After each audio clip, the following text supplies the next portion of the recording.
Is live in Delta with the latest on the case.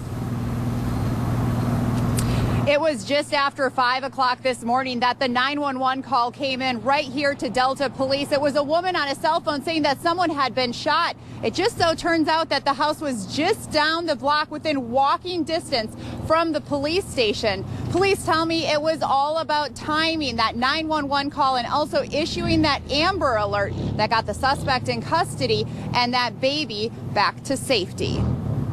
A young mother, 23-year-old Mandy Mangas, found alive by police, but with a fatal wound to her chest. It was possibly her final words to first responders that saved her son's life. She spoke with the sergeant that arrived on scene, and her first thought was of her 10-month-old child, which led us to believe that the child was not there.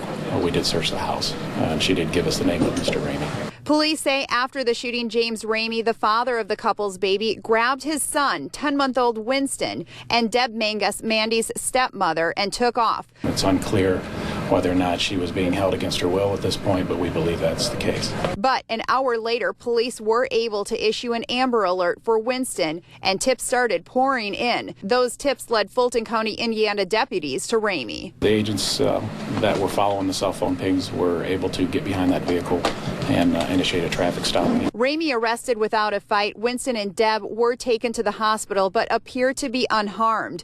Though the investigation is far from over, police charged Ramey with aggravated murder and expect he will face several more charges. He will remain in Indiana until he is extradited back to Ohio. A grateful and emotional police chief addressed the media, thanking all the agencies who stepped in to help.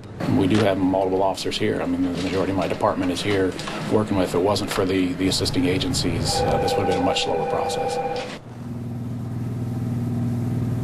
Now, at this point, Delta Police do not have a motive in the crime, but we did learn that Mandy did file a temporary protection order against Ramey last summer, and according to court documents, Ramey actually just violated that by contacting her earlier this month. Now, coming up in just about 30 minutes, John Monk will have that portion of the story. Reporting live in Delta, Michelle Zapata, WTOL 11.